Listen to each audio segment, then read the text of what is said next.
No, no.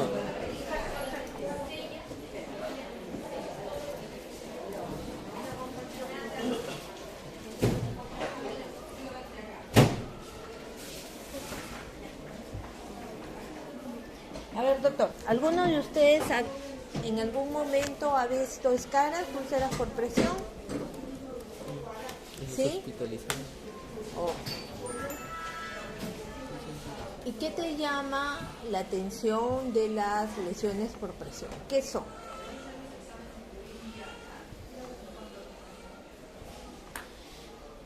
¿Qué es una lesión por presión? Lo que yo vi fue en una úlcera en la zona glútea Ya. Ok. con ampollas algunas ya estaban en ampolla, algunas ya estaban en las heridas. Necróticas. Se refiere a eso. ¿Sí? ¿Alguno otro ha visto alguna vez lesiones por presión? ¿No? A ver. Una paciente postrada que tenía unas úlceras de las nalgas Ya. de la tamaño. Ya. Mira, lo que tenemos que tener claro es que las lesiones por presión son aquellas lesión, valga la redundancia, que se va a producir por isquemia del tejido. Es la lesión que se produce en la piel y en los tejidos subyacentes, que incluso también pueden estar relacionados a zonas de mucosas, pero se asocian al daño por isquemia. Generalmente están relacionadas también a que son las zonas que están cercanas a las superficies óseas. Y obviamente eso lo que va a hacer es presión en la zona. Entonces generalmente el daño ustedes lo van a se va a presentar inicialmente en la zona más cercana al hueso. Cuando tú ya lo ves en la piel, es que ya ha estado el daño. ¿Entiendes? Entonces, también se relaciona a la presencia de instrumental médico, por ejemplo, las sondas. ¿Ustedes no han visto, por ejemplo, la gente que tiene sonda nasogástrica? Cuando los acuestan, ¿cómo los acuestan? ¿No los acuestan así? ¿Ok? Entonces, la sonda hace presión adicional sobre la sonda y ustedes van a ver que empiezan a tener escalas. O si no, a veces no lo enrollan sobre la oreja, ¿sí? Que eso nos encanta a nosotros hacer. ¿Y qué hace el paciente? No está así. Y después empiezan a ver ustedes escalas en la zona del pandible.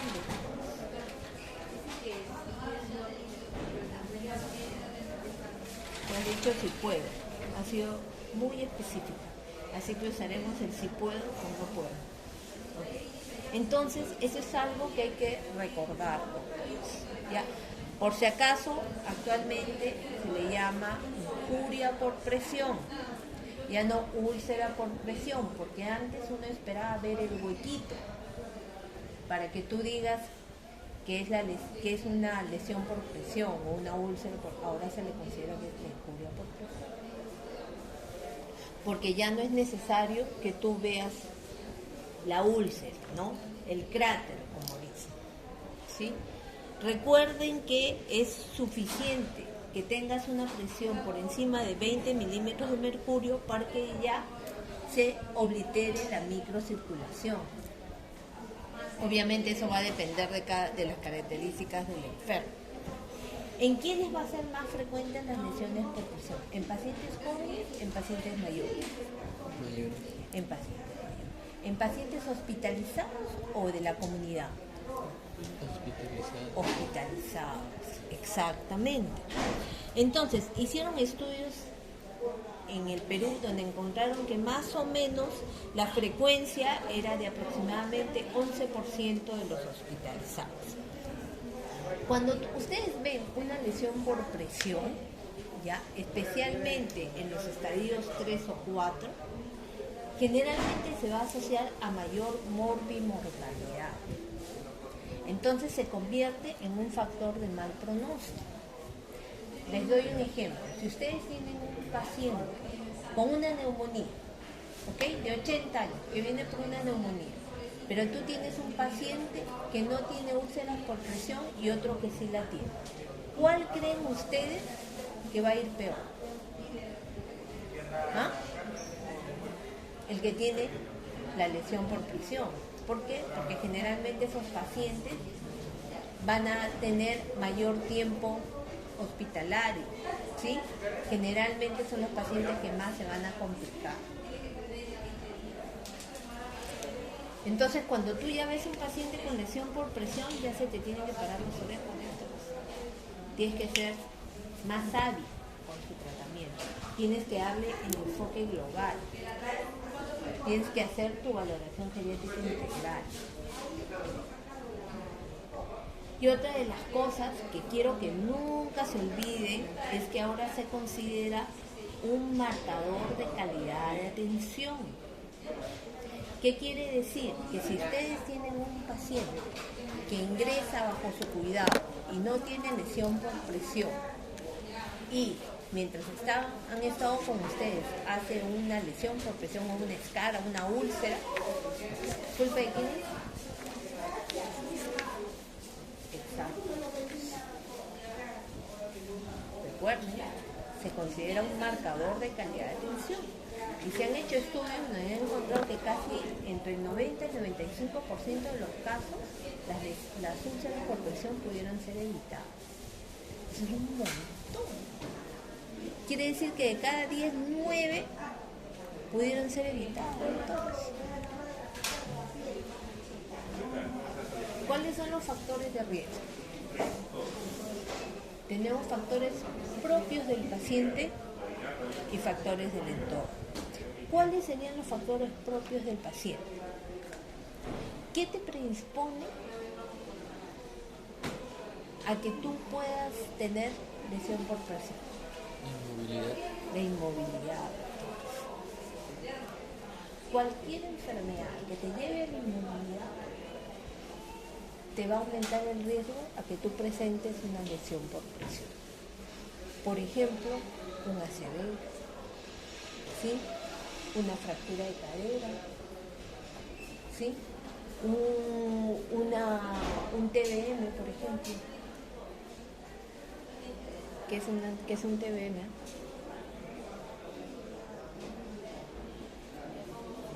Un traumatismo vértebromedular. ¿Me entiendes? O sea, cualquier patología que haga que tú no te muevas te va a aumentar el riesgo que tú puedas hacer una lesión por presión. Por ejemplo, otra cosa del mismo paciente puede ser la desnutrición o la mala nutrición. ¿Qué es lo que sucede? Es que aumenta la zona de la superficie ósea. ¿Qué pasa si tú tienes un paciente desnutrido? ¿No dice que todo es hueso y pellejo? Entonces, cuando tú lo acuestas, estás aumentando las zonas cercanas a las superficies óseas. Las mismas comorbilidades.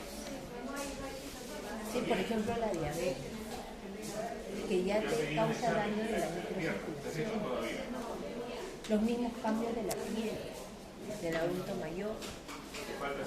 Y dentro de los factores extrínsecos, doctores, ¿qué cosa es presión? Desde el punto de término físico. ¿Qué es presión?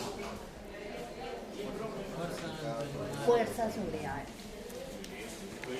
¿Sí? Entonces, y ahora les pregunto, ¿quién más fácilmente va a hacer una lesión por presión? Obviamente estamos hablando de pacientes con inmovilismo, ¿no? ¿Quién va a ser más fácil que te haga una lesión por presión? ¿Un paciente que está echado en su cama o un paciente que está sentado en la silla? estamos hablando de Echado. pacientes Echado. con inmovilismo. El echado. Sentado. Sentado. ¿Por qué? Porque tú tienes Menos área, más mayor fuerza. fuerza, o sea, mayor peso sobre una pequeña área. Por eso es que tú a los pacientes que tienen inmovilismo y están sentados, tú tienes que estar movilizándolo más frecuentemente. ¿Sí? ¿Por qué? Porque lo que te dicen, por ejemplo, es que cuando tú tienes un paciente acostado en cama, tú tienes que estar movilizándolo cada 2 horas. Pero cuando está un paciente sentado, tienes que movilizarlo mucho más frecuente. Incluso algunas revisiones te dicen que cada 15 o 30 minutos como máximo puede estar sentado en esa posición. ¿Cuál es la otra? La fuerza de cizallamiento tangencial, que es esta. ¿Sí? Eso, por ejemplo, lo vemos en los talones. ¿Qué hacen los pacientes cuando los levantan de la cama o cuando los jalan hacia la cabecera? ¿Qué pasa con el talón? ¿No hace esto?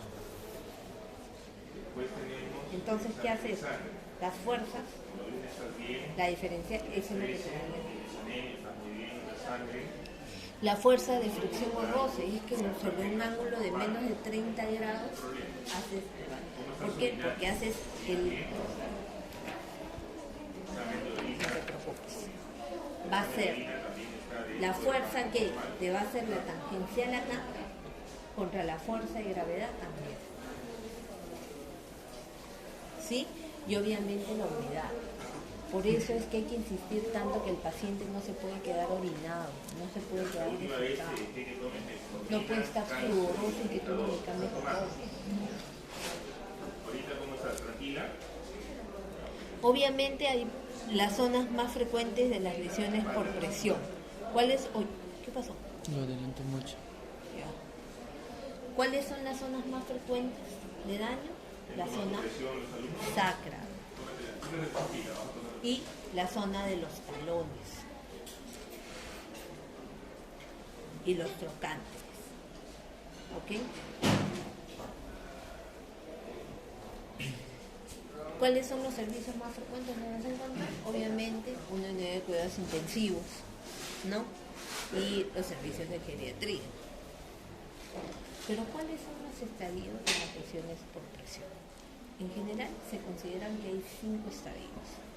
¿Ok? El estadio 1 es en el cual solamente tú encuentras el eritema de la piel. ¿Ok? ¿Te acuerdas que vimos ahora Sí. uno donde había eritema de la piel? Pero no era una lesión por presión, porque tú presionabas y la piel volvía a ser blanca. En cambio, en una lesión por presión tú presionas y la piel ya no regresa, no se blanquea. ¿Ok? En el estadio 2 ya hay pérdida parcial de la piel. Por eso es que incluyes que hasta las ampollas pueden ser consideradas que ya es un estadio 2. Y tú generalmente el hecho lo vas a ver guiado. ¿Ok? En el estadio 3 es cuando ya la lesión es mucho más profunda, hay epíbolo, o sea, tú vas a ver la piel y se ve así, como si tuviera varios niveles. ¿Ok? ¿Ven acá la piel? ¿Ok? Pero respeta la fase. Esa es la de tercer grado. Puedes tener túneles, ¿ok? Pueden haber cavernas. Y el estadio 4 es el aparatoso, el que generalmente vemos, ¿no? Que vemos en pacientes ya hospitalizados. Porque me refiero a que es el que todo el mundo llama por el estadio 4, ¿no? Y el que todo el mundo se asusta. Pero el más frecuente, ¿cuál creen ustedes que va a ser? El 1, exacto. Sino que al 1 nadie le presta atención. Por eso. Cuando lo que nosotros debemos intentar es no llegar al 1. Porque si tú no llegas al 1, no vas a llegar al 4. Entonces, en el estadio 4 ya pasó la fase. Y por eso ves músculo, Por eso puedes ver tendón, puedes ver hueso. ¿Ya? Obviamente vas a ver la epíbola en la piel, puedes llegar a ver hasta la articulación. Y el estadio 0 o estadio sin clasificar es cuando tú tienes la escara allí y tú no sabes qué hay abajo. Entonces, ¿qué es lo único que puedes hacer? Lo ideal es, claro.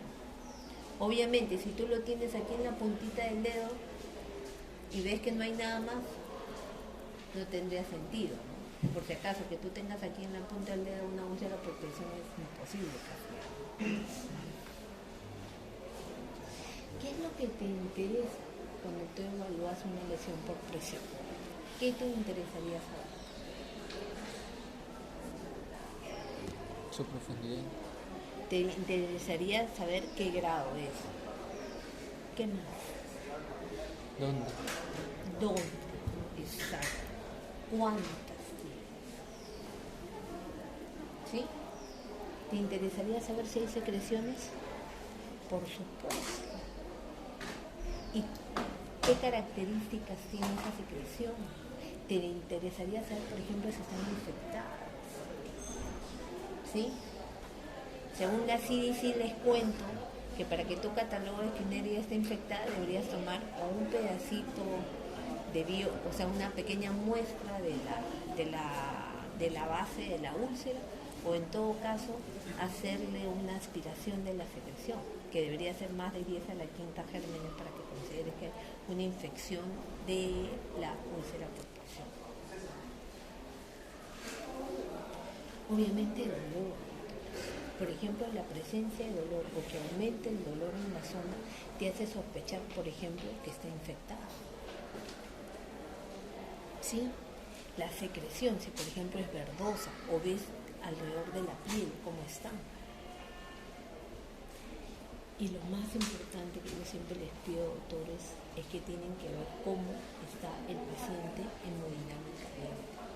¿Qué quiere decir? Que así ustedes sean cirujanos plásticos, para mí es un crimen que ustedes no le tomen las funciones vitales. Porque ahora todo el mundo cree, ya, yo solamente veo eso y no me importa. No. Porque este de acá puede ser la puerta de entrada de procesos infecciosos. Entonces, ¿cómo sería posible, cómo podrías justificar tú que no evalúes esa parte? Si tú sabes, y todos sabemos, que esta puede ser la puerta de entrada.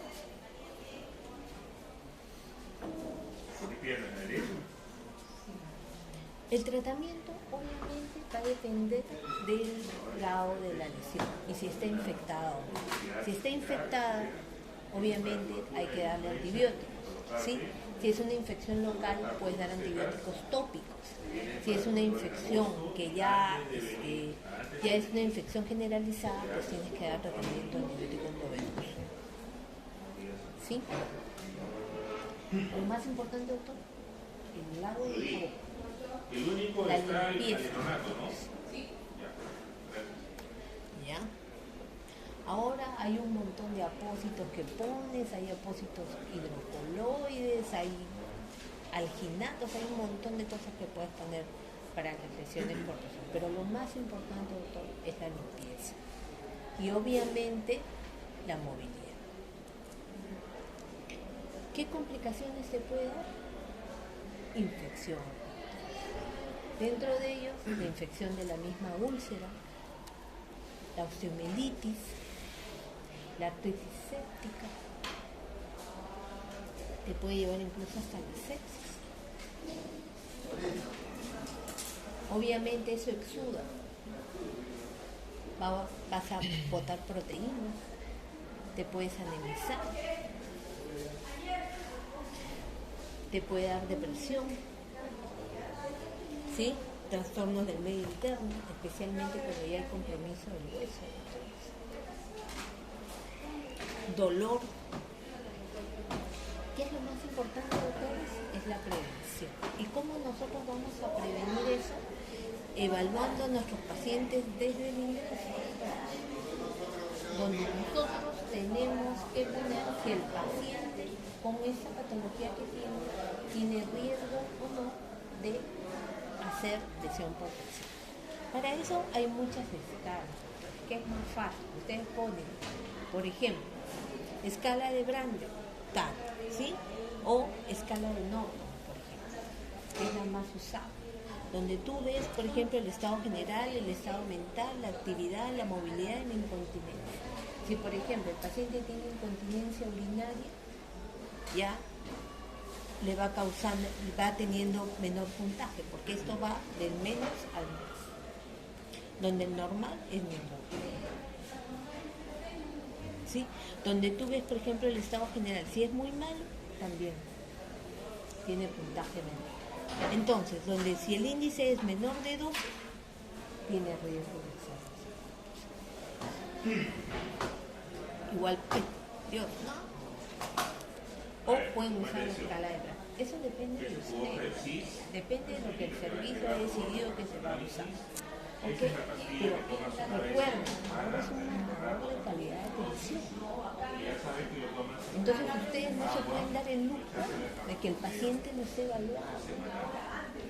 Recuerden, y eso yo se lo digo una vez y siempre lo comento, en la clínica donde yo trabajaba, la clínica perdió un juicio porque el paciente había presentado una lesión por presión. ¿Por qué? De aquí a 2 meses te digo, te pones tu vacuna, ¿ya? Ustedes le pusieron, no, la atención es deficiente. Baja de peso, La clínica perdió. o sea, que camina y baja de peso. Chao, ¿Qué es lo otro que nosotros tenemos que ver? Es la nutrición adecuada, la movilización. ¿Sí? ¿Qué es lo que te dicen aquí? Si el paciente está acostado, tienes que movilizarlo mínimo cada 2 horas. Puedes usar colchones neumáticos, esos colchones que se enchufan y te van cambiando las zonas de presión, por si acaso. ¿Cómo se llama esa cosa? El pellejo de carnero, esos que usan que tienen forma de picarón, esas, ¿cómo se llaman esas cosas? Como almohadillas, como la que vimos ahora. Eso no sirve, ¿eh? Y especialmente eso lo que le ponen como picarones, eso es peor, doctores. Pónganse ustedes a pensar. Si tú le pones eso, ¿cómo va a quedar la zona del centro? Sin irrigación, pues. Entonces, ¿qué es lo que hacen? Mucha gente pone y dice la escala no, para que la escala no sufra, ¿no? Te ponen la zona del hueco y al costado le causa la isquemia. Dime tú si no es irracional o no. Claro, pues, va a empeorar. ¿Sí? Otra de las cosas es evitar la sujeción mecánica. Entonces, a nosotros nos encanta poner a los pacientes como tu papá, ¿no? Porque eso parece que es nuestro vacilón. ¿No? Mientras no hayamos sujetado a un paciente, nosotros no somos nada. No. Lo que tú tienes que incentivar es que el paciente pueda movilizarse. Por eso es que nosotros tenemos que enseñar a cuidadores. Nosotros tenemos que hacer que el familiar se vuelva nuestro aliado. ¿Ok? Más aún si es un marcador de calidad de atención, nosotros tenemos que decirle, señor, usted tiene que estar para que movilice a su familiar. Usted tiene que estar para que le cambie el pañal. Si ya sabemos que esos son factores de riesgo para ello, hay que hacer cuidador de la piel. El paciente tiene que estar bien nutrido.